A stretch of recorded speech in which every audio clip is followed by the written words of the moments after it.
Alors, pendant que le chant se fait, pendant que on passe l'offrande des missionnaires, préparez vos cœurs pour le message qui s'en vient. Je demanderai à M. Mayou de s'avancer.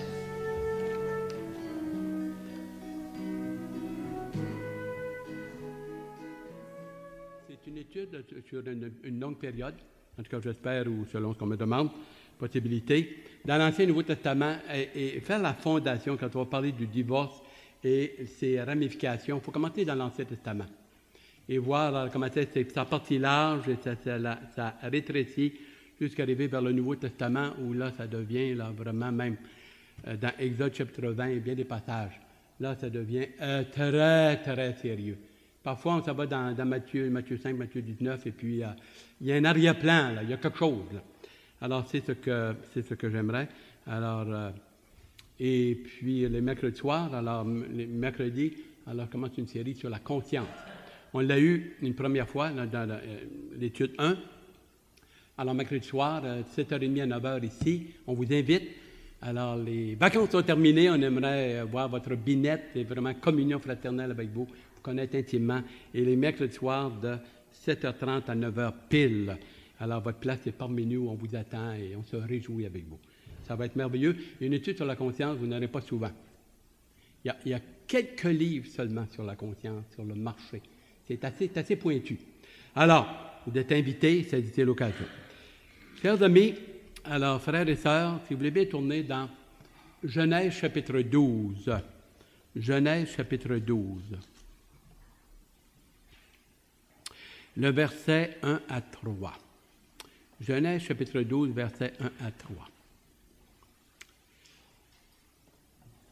Alors, si vous avez un crayon, des fois vous voulez prendre une note, vous l'avez sur la feuille, mais comme je vous dis, il y a plusieurs références que vous n'avez pas.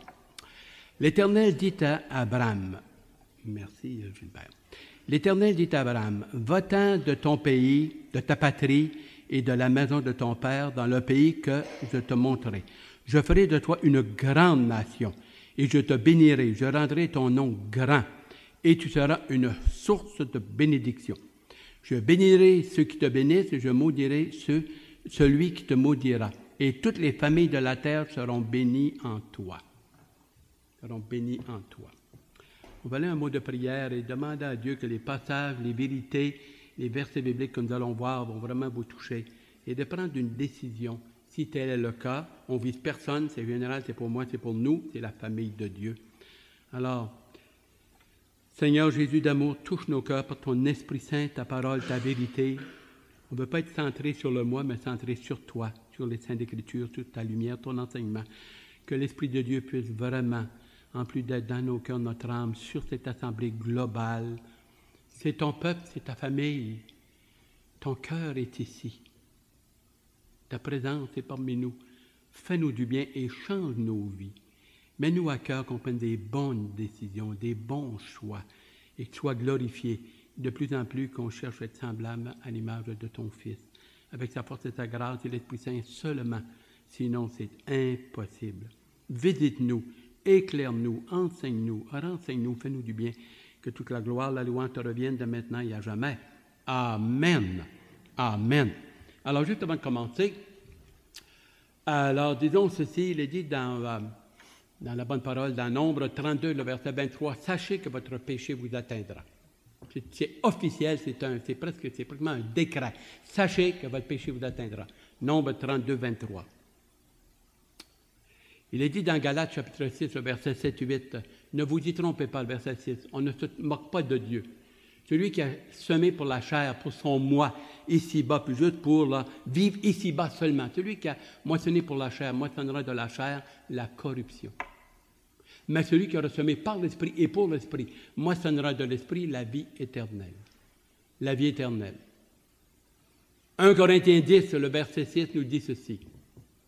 Ces choses sont arrivées, le déluge et puis Sodome et Gomorrhe, et on le voit dans quelques moments, vous en donnerez d'autres références.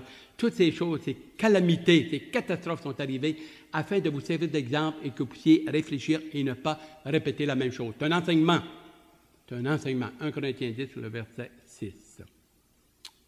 Verset 6. Alors, nous avons ici Abraham. Alors, juste en commentant Abraham, Saraï, puis là, un peu plus tard, chapitre 17, il change son nom. On va commencer tout de suite avec un nom qu'on connaît plus familier. On va l'appeler, comme d'habitude, Abraham, et puis Sarah au lieu de Sarai. Alors, on déménage. Abraham, alors, vit dans la ville de Ur, en Chaldée, à peu près, on dit une centaine de kilomètres d'où était le jardin d'Éden. On a pas mal une bonne idée. Urius, s'appelle l'endroit. Et puis, alors, il part pour un pays lointain et il s'en va, il se dirige à Hébron. Hébron, 900 kilomètres. Canaan, 640 kilomètres de Ur. Cette ville-là est une ville païenne. Ur était, alors, ils avaient comme culte, disons, le dieu saint, mais pas S-I-N, saint, comme Sin en anglais. Alors, c'était le dieu de la lune. Ils étaient des adorateurs du dieu lune. Et sa femme, qui s'appelait Ningual, elle, était la femme de ce dieu-là. Disons, il y avait un paquet de dieux, puis ça se mélangeait ensemble. Alors, elle était la déesse de la lune. Alors, disons, faisait un bon couple. Il était à la même fréquence. C'est la même fréquence. Il part vers un pays lointain. Il part par la foi, par amour, par obéissance. C'est un homme de foi. Il a pris ça où? Son père était un idolâtre. Josué 24:2. Il dit que Terach était le père d'Abraham et il adorait d'autres dieux. Alors, il y a un drôle d'arrière-plan. Et puis elle, Sarah, tu sais, au début, là, elle a désiré pas mal.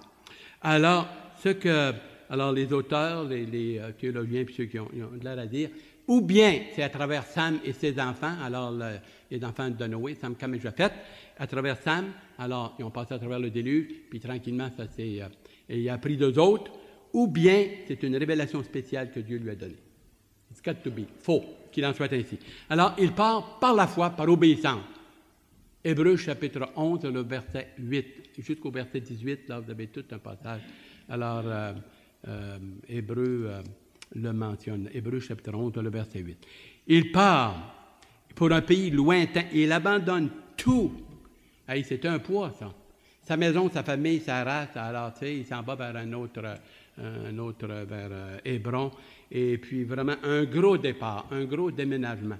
C'est vraiment par la foi qu'il fait cela.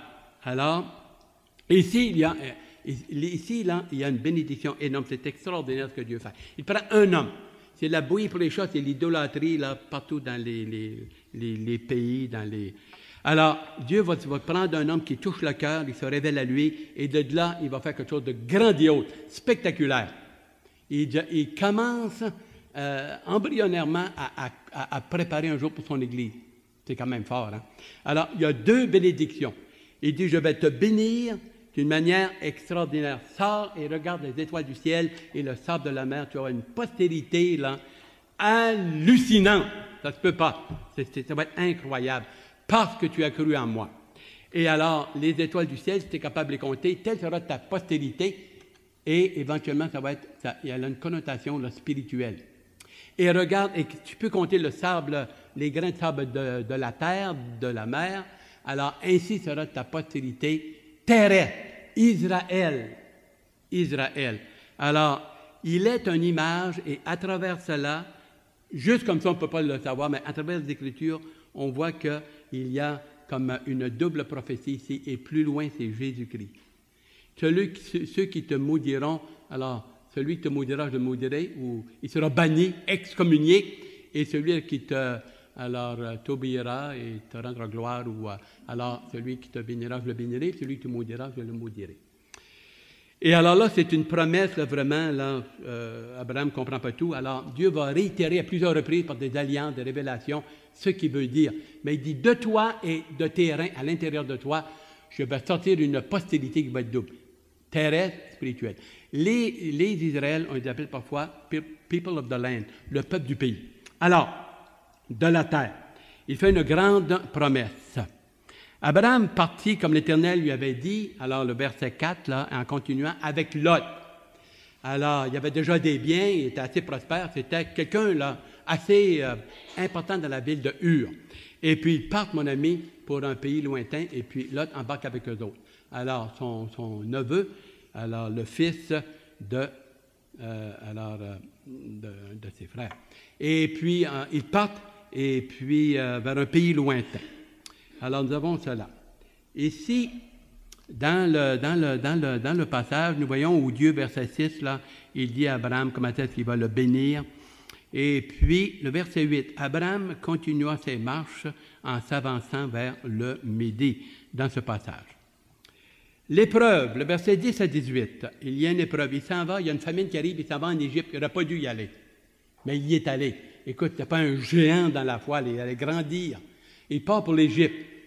Alors là, il s'en va dans un pays vraiment païen, vraiment.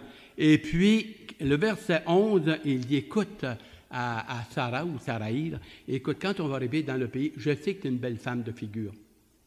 Tu es une belle femme, 65 ans. Il a 75 ans. Elle a 65 ans. Il part pour un long voyage, longtemps. Et elle a dit, je sais que tu es une belle femme. Quand on va arriver en Égypte, Pharaon là, va te kidnapper et vu que tu es ma femme, il va me faire périr. Dis que tu es ma sœur. Demi-mensonge. Elle était sa demi-sœur.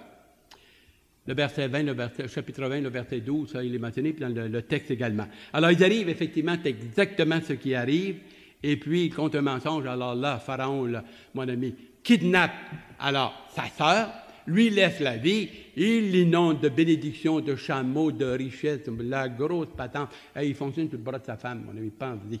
Hein? Il y a des hommes qui sont comme ça. Il y a des hommes qui sont comme ça, hein? Et ils profitent de la patente. Le mensonge. Le mensonge, un demi-mensonge. Il y en a qui appellent ça un mensonge blanc. Tu as entendu parler de ça, vous autres? J'ai entendu parler de ça, mais j'ai trouvé ça drôle. Je n'ai pas lu ça dans les livres que je lis, en tout cas. Et alors là, mon ami, nous voyons que quand Pharaon apprend, alors que c'est pas sa sœur, c'est sa femme, il est en fuseau, là, le verset 17 et 18, et tous ces passages, et sa vie est épargnée, mais il sort de là avec des richesses. Avec des richesses. Il a menti, par contre. Ce n'est pas l'idéal, ce n'est pas bien, Dieu n'approuve pas cela. Nous lisons dans Isaïe 53, le verset 9, qu'il n'y a point eu de fraude dans sa bouche. Jésus-Christ, hein? C'est une description de Jésus-Christ. Il n'y a point eu de fraude dans sa bouche. Point de mensonge dans sa bouche. Jamais, jamais, jamais. Le Seigneur a pu dire, lancer un défi aux scribes et pharisiens, à ses ennemis. Jean chapitre 8, verset 46.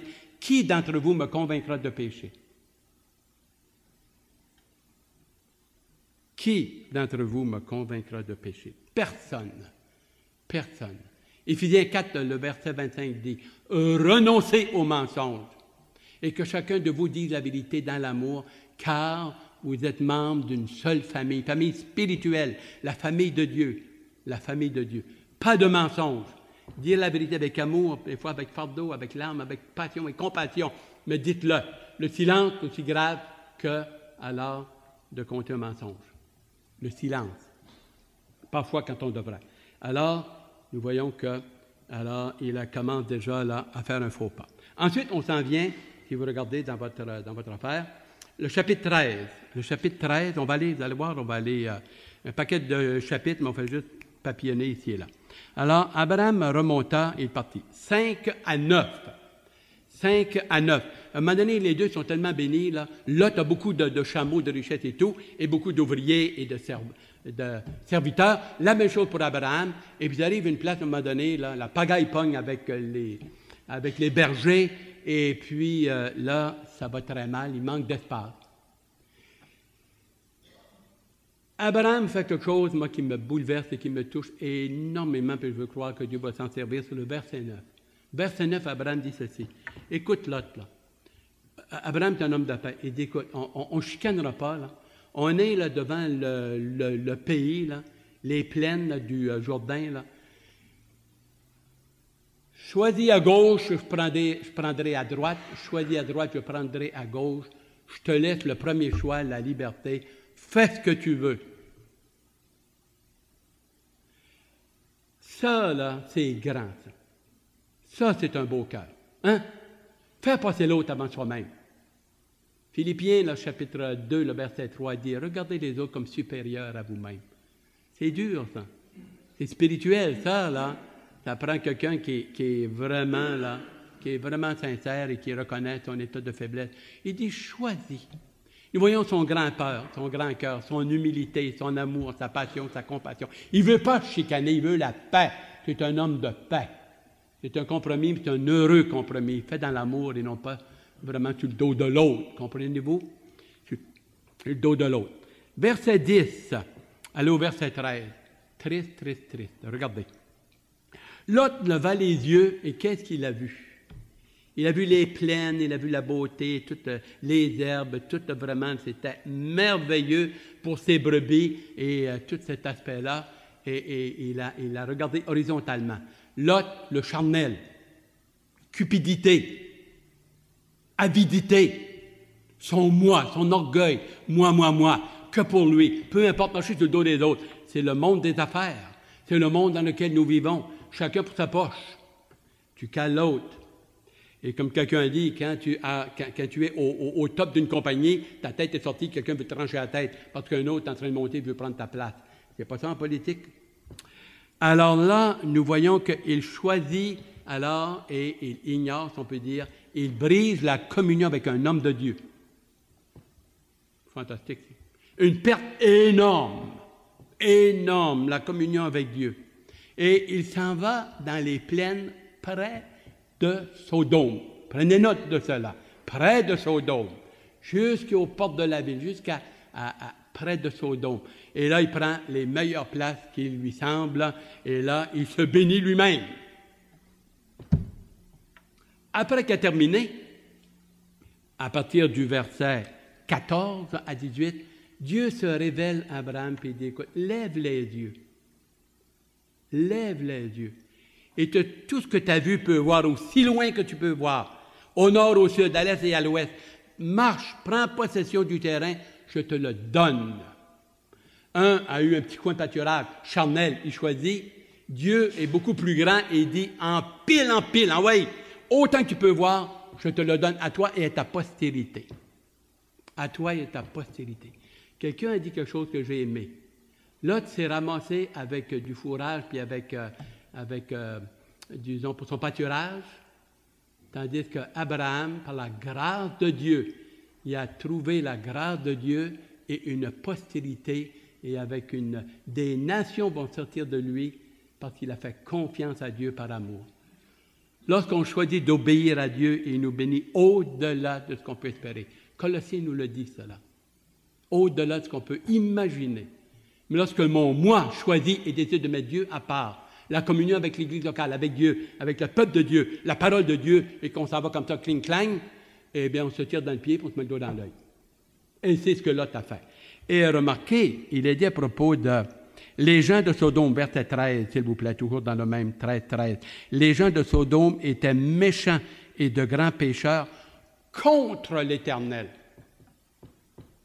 Ils s'embarquent dans toute une affaire. On appelle ça la chute, la décadence, et vraiment, là, il descend également. Il descend. Et alors, Dieu promet une bénédiction, réitère ses alliances. Verset 18. Abraham leva ses tentes et vint habiter parmi les chaînes de Mamré, qui sont près de Hébron, 900 kilomètres.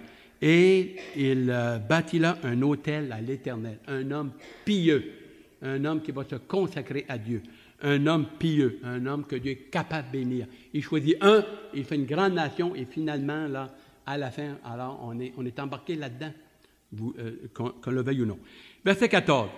Abraham délivre Lot. Bon, alors on passe très vite.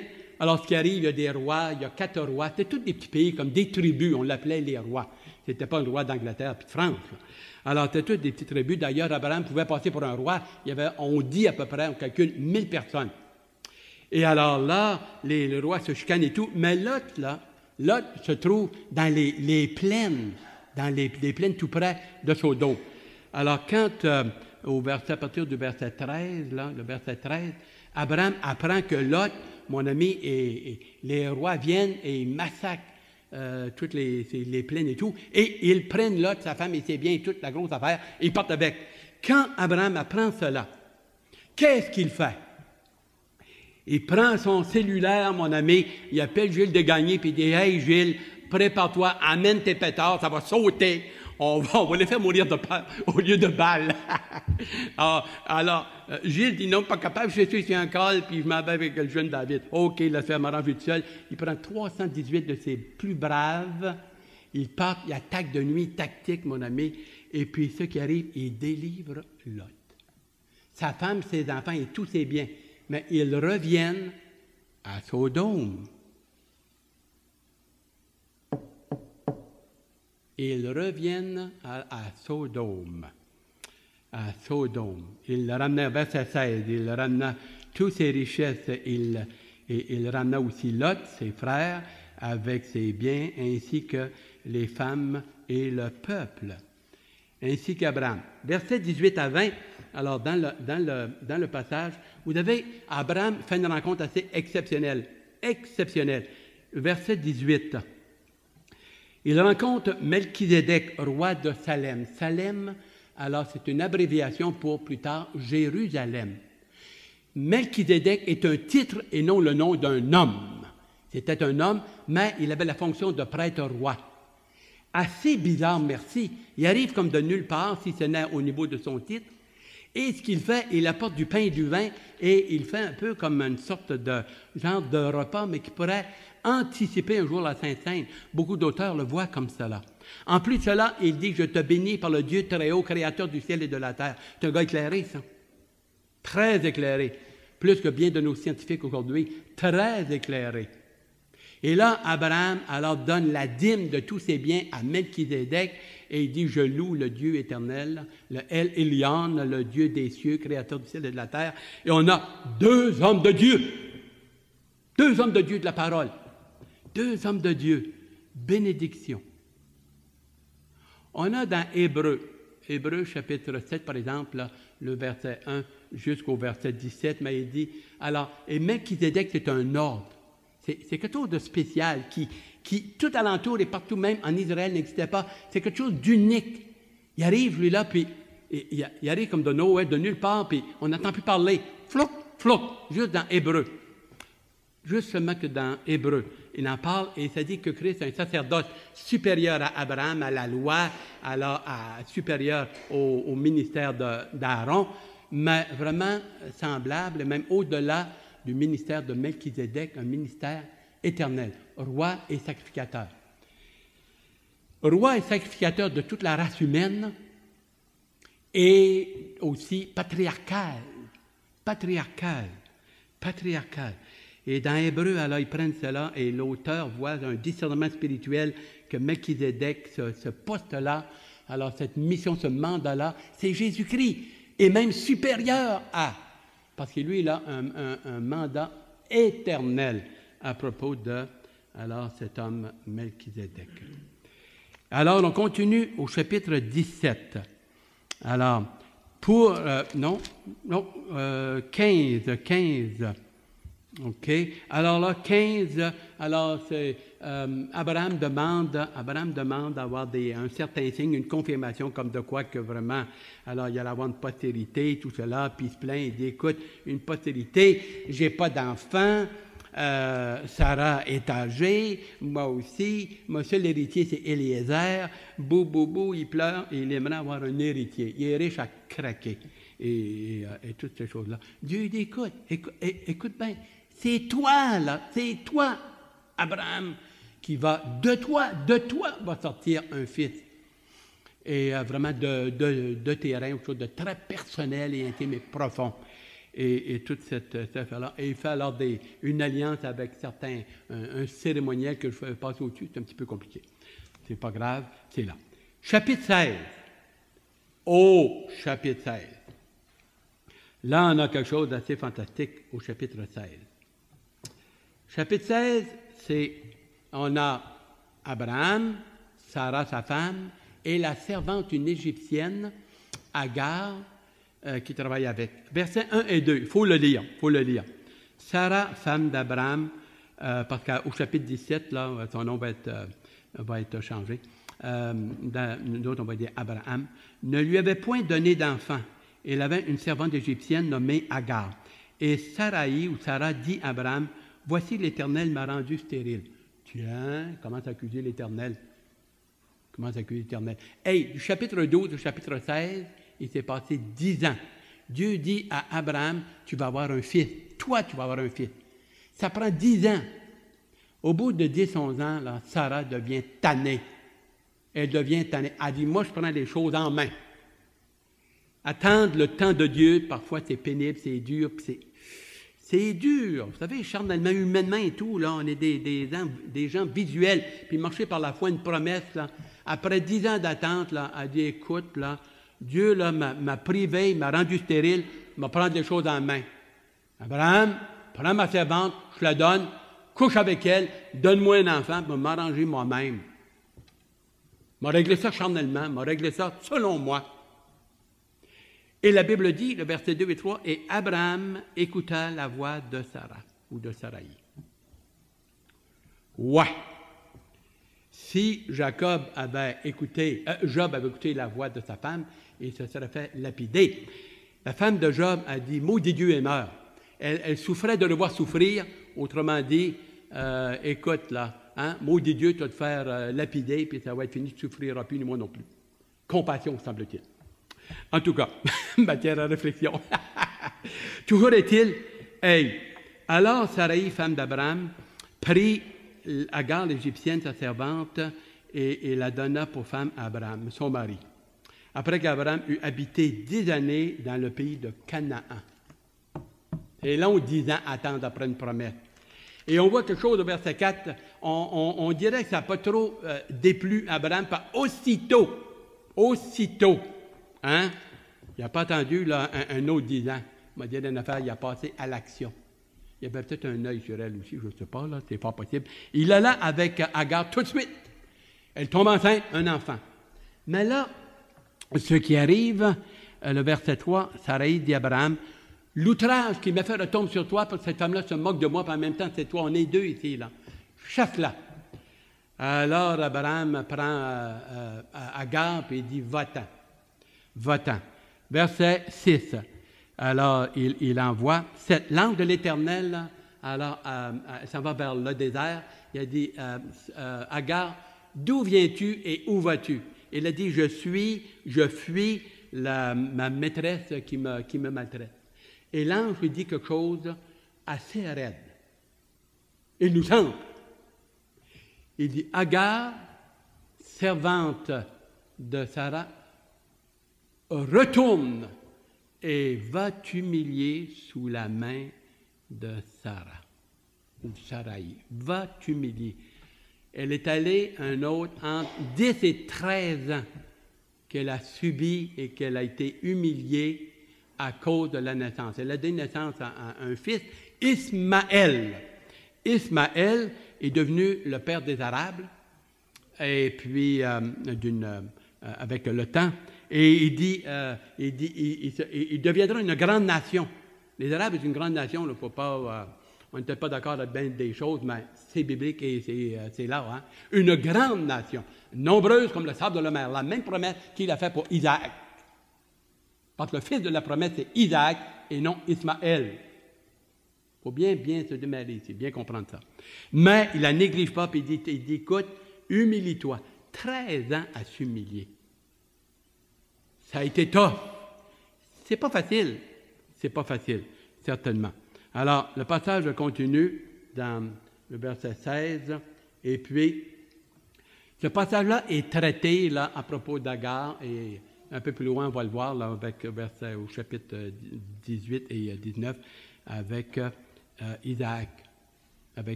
Alors, on continue ici. L'ange de l'Éternel dit, je multiplierai, il continue alors les bénédictions. Chapitre 17. Nous voyons qu'Abraham était âgé de 99 ans. Dieu lui apparaît, Dieu réitère et dit, tu vas avoir un fils. Et là, il est en larmes, il dit, ça ne se peut pas. Ma femme a 90 ans, elle a 89 ans, là. Puis il dit, moi, j'ai 99 ans, et puis tu me dis que je vais avoir un fils. Et les deux rient. Il y a des commentaires, il y a des théologiens, tout ça, qui disent qu'il a ri de joie, lui puis elle, de bonheur. Non, lorsque dans Sodome, là, ils disent, et il est mentionné, tu as ri parce que tu n'as pas cru.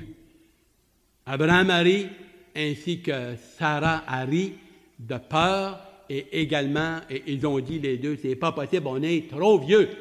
Et Dieu dit, y a-t-il quelque chose d'étonnant venant de la part de Dieu? Non.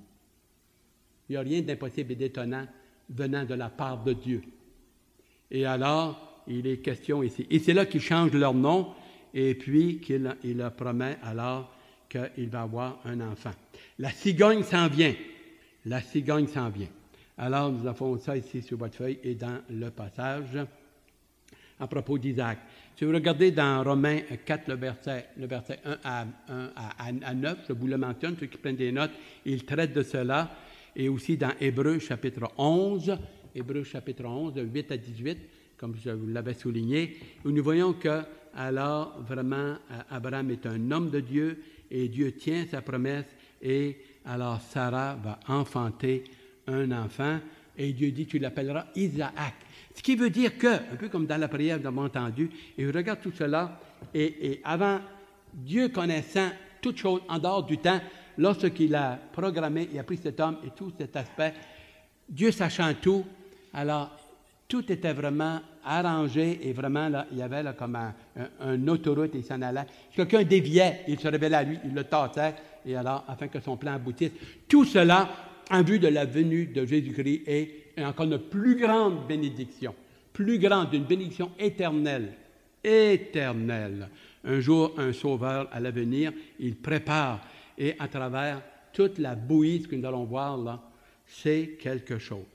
L'Éternel apparu parmi les chemins de Mamré, chapitre 18, dans le passage, les visiteurs Sodome, et je terminerai ici, Sodome et Gomorrhe, trois personnes apparaissent alors à Lot, il est assis à la porte de la ville, maintenant il est dans la ville, il est en dehors, il est dans la ville. Et puis là, les anges arrivent, un des trois, c'est un personnage divin, l'Éternel, et deux, c'était des anges. Et il dit, alors on vient parce qu'on est envoyé pour aller détruire Sodome et Gomorrhe. Alors, Abraham plaide, mon ami, au niveau de l'Éternel, et ils partent eux autres en aller vers Sodome et Gomorrhe. Alors, nous voyons qu'Abraham plaide devant l'Éternel, ça vous avez ça à partir du verset 30, là, jusqu'au verset, même avant ça, jusqu'au verset 33. Éternel, Dieu créateur de toutes choses, tu es juste, tu es saint, feras-tu périr une ville ou un peuple pour, alors, quelques personnes qui sont méchants? Et là, Abraham fait quelque chose et dit, est-ce que tu pourrais épargner Sodome et Gomorrhe? Il y a 50 justes dans le passage. Chapitre 18, là, à partir du, commence à plaidoyer, verset 23 à 33. Dieu dit, s'il y a 50 justes, j'épargne. Ah, pardonne-moi, excuse-moi, je parle un petit peu trop. On pourrait s'arranger pour 40. Je vais épargner. 30, épargner. 20 personnes, je vais épargner les villes. Pardonne-moi, excuse-moi, c'est trop te demander, mais t'es grand, 10 personnes. Peux-tu épargner Lot et ces villes-là à cause de Lot? Dieu dit, s'il y a 10 justes, je vais épargner Sodome et Gomorrhe. Avec des grosses villes, c'est pas des cabanes, ça, là. C'est pas, je sais pas, là, Saint-Honoré, là. C'est gros, ça, des grosses villes majeures. Il n'y en a pas 10. Il n'y en a pas 10. J'aime bien Saint-Honoré, là, qui appelle Saint-Ignoré, mais disons, on va faire attention. Alors, ici, on ne l'ignore pas. Et là, mon ami, les anges partent puis arrivent. Là, vous avez dans les passages, par exemple, là, dans 18, et puis il plaide. 19, les deux anges arrivèrent, et Lot, quand il les voit, mon ami, il y avait une coutume, il va les accueillir, il invite chez lui, ils veulent passer la nuit. Ils ont dit, Dieu nous a envoyé pour voir personnellement si c'est vrai qu'il y avait de la ratatouille, puis il y avait des grands péchés, des grands pécheurs. C'était affreux. La puanteur de le péché est montée ce qu'on est de Dieu. Une façon imagée pour nous faire comprendre comme homme. Et alors, non, rentre. À 19:6, regardez qu'est-ce qu'il a dit. Lot sortit vers eux à l'entrée de la maison et ferma la porte derrière lui. C'est parce que, versets 4 et 5, ils ont dit, alors là, le peuple, lorsque le soir fut venu, il n'était pas encore couché, Lot, avec ses deux filles et puis avec sa femme, tout ça. Alors, ils ont entouré sa maison, puis on dit, nous autres, faites sortir les deux hommes, on veut les connaître. Les connaître, c'était pas lui donner une poignée de main, savoir quel nom, comment est-ce qu'il s'appelait. Relation sexuelle. La ville inclut les enfants. L'avez-vous lu? Les enfants. C'est fort, c'est fort.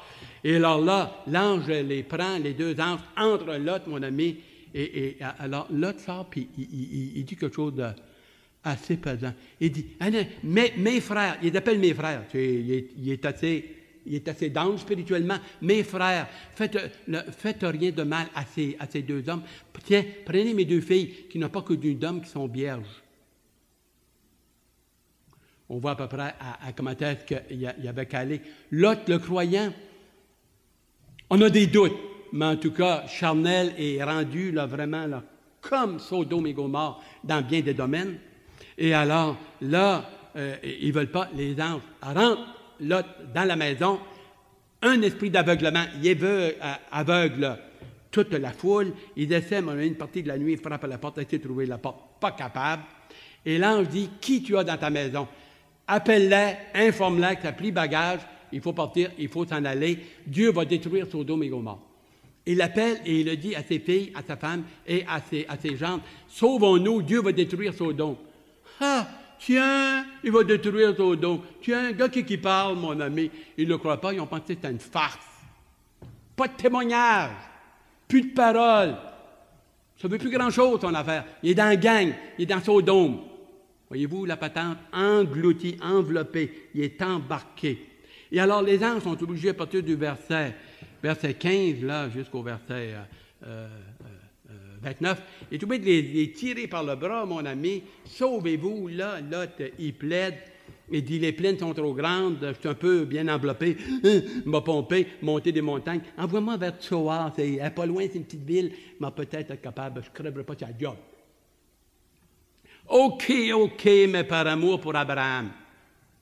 Oh, il marche sur le bras d'Abraham. Il a été sauvé par la prière d'Abraham, pas à cause de lui. Et alors, nous voyons ici, finalement, de peine et de misère, mon ami. Et le lendemain matin, alors, on nous dit que Sodome là, et toute la contrée, il y avait beaucoup de bitume qui sortait de la terre, là, des gisements, un peu comme ça. Et apparemment, on soupçonne qu'il y avait une poche de gaz terrible. Alors Dieu a provoqué une explosion. Alors du feu est tombé du ciel et de la flamme et tout ce que vous voulez, et a détruit les deux villes. Ou bien c'est un volcan que Dieu alors, a fait sauter pour anéantir la ville. Il s'en est sauvé de peine et de misère. Et le verset 30 à 38, il faut ici, là, c'est assez, 30 à 38, c'est vraiment triste. Alors, c'est la polygamie. Alors, Lot quitta Tsoar pour la hauteur et se fixa sur la montagne avec ses deux filles, car il craignait de rester à Tsoar. Il habita dans une caverne. Et l'année la plus vieille dit, écoute, là, ma jeune sœur, là, on n'a plus d'hommes alentour, on veut continuer la race et notre langue et tout, couchons avec notre père. Faisons-le boire. On va l'enivrer, on couche avec, et puis on va continuer la postérité, la progéniture.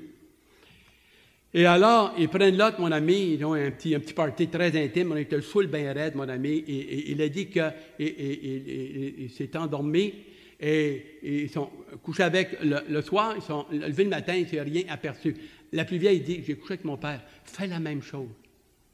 Ah, le lendemain, encore une brosse, mon ami, il te l'embarque, et puis il ne s'aperçoit pas quand.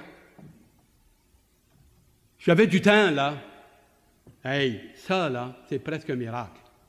Moi, je vois un miracle là-dedans. Peut-être que vous ne le voyez pas. Là. Je ne sais pas si vous avez réfléchi là-dessus. Là.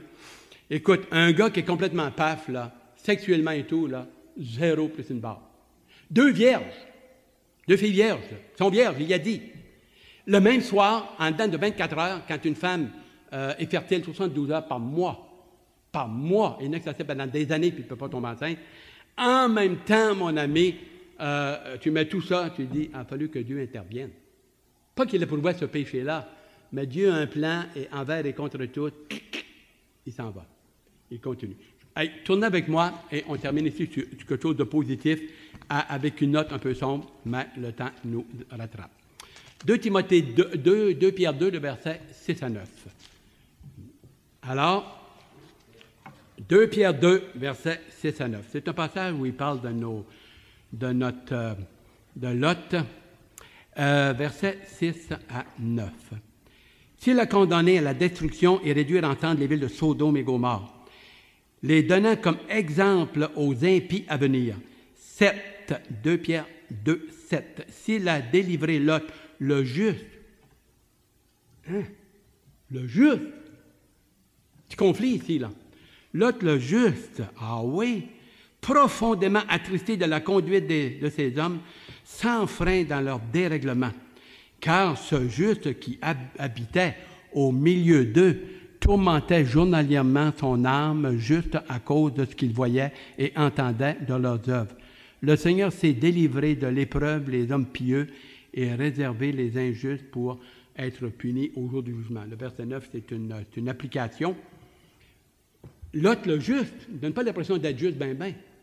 Ce que nous voyons, une chose, c'est qu'il y avait une certaine croyance par ricochet à cause du témoignage d'Abraham, d'une part, et nous voyons que dans son état, alors s'était tellement embarqué dans une situation de péché, il souffrait, il y avait de la peine, il y avait de la misère, il dit qu'il agonisait, mais il restait là quand même. Et il restait dans son péché quand même. À cause de la convoitise, à cause des richesses, à cause de la puissance, il était rendu juge à la porte, il était à la porte. D'ailleurs, le peuple, ils ont dit, écoute, tu veux te mettre en jeu, tu nous appelles nos frères, ils n'ont pas reconnu. Un chrétien, un croyant évangélique, qui s'enfonce dans le péché et tout, qui est pogné dans son péché, ou bien il est très malheureux, ou bien il n'est pas né de nouveau. L'un ou l'autre. Lot était tourmenté ce qu'il voyait, mais il était pogné avec sa famille, avec ses richesses, ses troupeaux, avec ses amis, avec l'affaire, et de plus en plus, alors, son témoignage, il a tout perdu. Tout perdu. Il a perdu sa femme, perdu son témoignage, son honneur, ses brebis, il a perdu le terrain, il a perdu ses jambes, il a perdu son honneur, il a tout perdu. C'est triste finalement, triste personnage. C'est un avertissement. 1 Corinthiens 10, dit, ces choses sont arrivées afin de alors nous servir d'exemple. Luc 17, versets 26 et 27, et 28 et 29 dit, alors que Sodome est un exemple et un témoignage. Alors, courbons-nous devant la grâce de Dieu. Et c'est à la fois, nous voyons dans ce passage, tendre Sauveur, quelque chose de grandiose, ta grâce. Abraham a saisi la grâce et l'occasion et la lumière de Dieu. Il a marché par la foi, par l'obéissance, et tu l'as béni de manière éternelle encore jusqu'ici, par le fait que l'Église et Christ est venu. Et Lot qui a marché par la vue, la chair, ses passions, sa cupidité et son orgueil, il a tout perdu. Pogné dans son péché. Sachez que votre péché vous atteindra. Nombre 32, 23. Et si on sème pour notre péché, pour la chair, mon moi, mes passions, c'est ce que je vais récolter. Pas la bénédiction, mais vraiment la pourriture. Seigneur, Dieu d'amour et de grâce, parle à mon cœur, parle à nos cœurs, cette assemblée, afin qu'on désire avoir un cœur, une attitude comme Abraham, un homme qui marchait par obéissance, par la foi. Il s'est consacré totalement, il a tout reçu. Lot a tourné le dos à Abraham et à Dieu et au témoignage, il a tout perdu. Donne-nous ta grâce et ta sagesse, relève, accompagne et dirige, et merci pour ceux et celles qui sont nés de nouveau. Maintenant, aide-nous à marcher par la foi, à sortir du péché, d'un monde de pécheurs, disons, dans toutes sortes de fausses doctrines, l'humanisme et tout ce que tu voudras, et à marcher par la foi, par amour, selon la Bible, selon les Saintes Écritures. Et le peuple de Dieu répondit, Amen, Seigneur, qu'il en soit ainsi. Amen.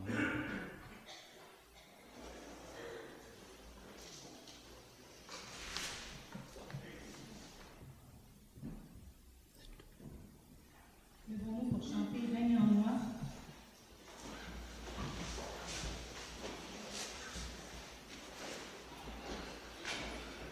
On s'en va pour la semaine. Restons dans l'adoration toute la semaine. Restons dans l'obéissance à notre Dieu. Et sans compromis. Pour ça, il faut qu'il règne.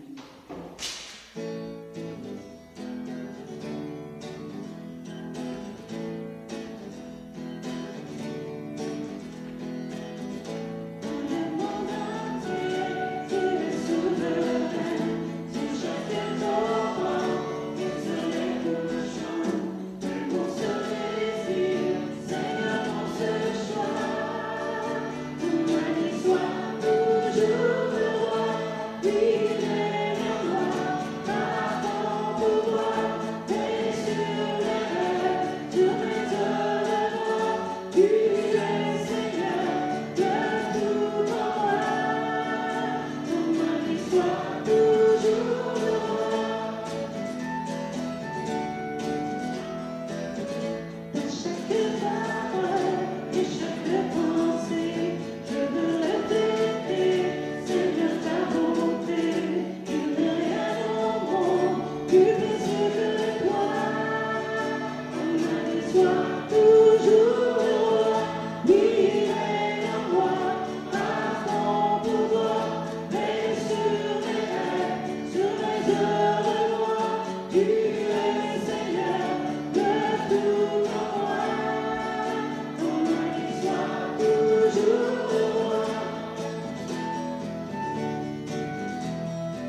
Alors, merci d'avoir été là. Merci, M. Mailloux, pour ce merveilleux message. Alors, nous vous souhaitons une bonne semaine. Et n'oubliez pas, mercredi, à 7h30, une rencontre entre chrétiens.